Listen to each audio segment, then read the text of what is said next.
Okay, the patient is a 61-year-old male who complained of ankle injury after playing a very serious game of a badminton against a very, very aggressive opponent who happened to be a 5'6" female that was giving him some lessons. If you pay attention to the area down here where the heel is, you can see the heel bone. As we start to go through the MRI, you're going to start to see the tendon where it's attached to the back of the heel. This dark area is the beginning of the view of the tendon, which is known as the calcaneal tendon, which is made up of fibrous collagen fibers, which goes up the back of the leg. And as we start to go through it, you'll notice that it starts to narrow to the back of the leg. Still, see, this is the tendon area. You're going to notice where the damage starts to take place. As it goes up the leg, it narrows and then it starts to widen out. And you're going to start to see some discoloration here. You see the white sections here. This is where the tearing has taken place.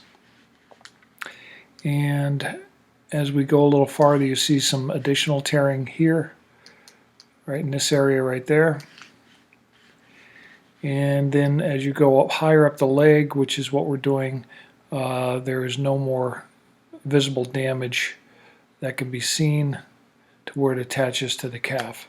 Now when we go over to another view of the leg, which is the interior right side of the leg, of the right leg, we're going to start to go through and take a closer look. This is the tendon area right up in here, and as we start to zoom in, you're going to see some tearing that takes place as we slice through the leg. So we're slicing now from the interior side of the leg to the outside of the foot. And you can see the tendon right here starts to get disjointed.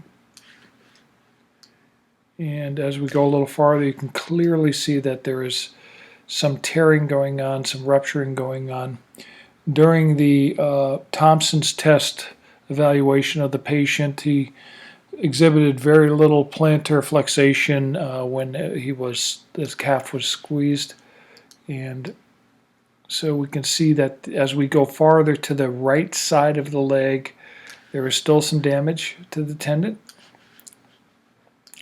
And as we get farther in, you can see the tendon starts to take on a more normal look. The fibers look pretty consistent. And then we get to the other side, which is the outer part of his leg, and then the tendon looks somewhat normal. So now as we look at the other side, which would be the outside of the leg, we do the same thing, and then we're going to see a different view of the tear. As we're going from the outside to the inside of the leg, you can see those fibrous materials right there. They're showing some tearing.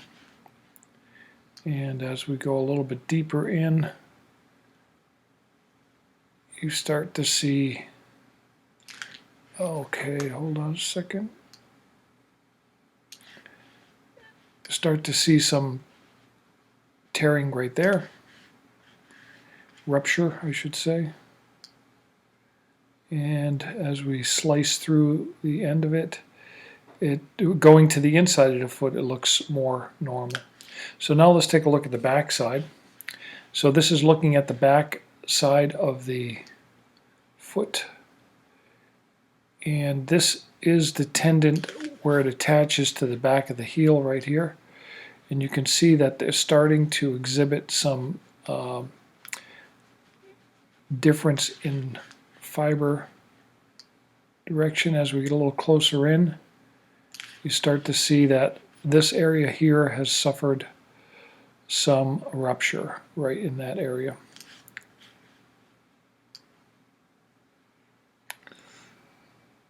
So that's just slicing through the leg. Let's go to the front view of the leg now. This is the front view of the leg.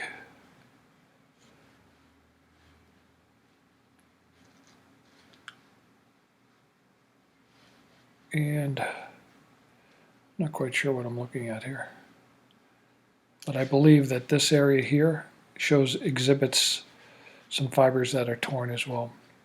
So clearly the patient is in need of some type of treatment to splint or require surgery. We're going to hand this off to another expert that will be able to make the diagnosis for treatment.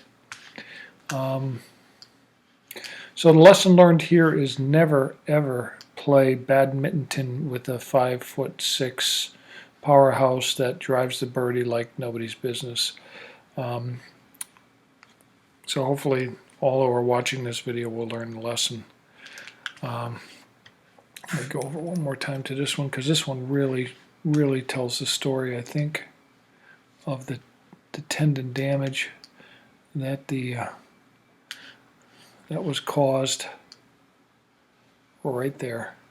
And again, that's the inside of the leg, and as I slice farther in, we get deeper into the tissue, into the side of the tendon, and you can see there's more fibers that are disconnected here, but not as wide. And then it gets to be pretty solid on the outside of the leg right here. This looks pretty normal tendon right through there. Everything looks uniform. So that's the diagnosis for this patient. Hopefully he's learned his lesson not to play badminton with such a fierce competitor. And yeah, that's definitely a bad day at the office right there.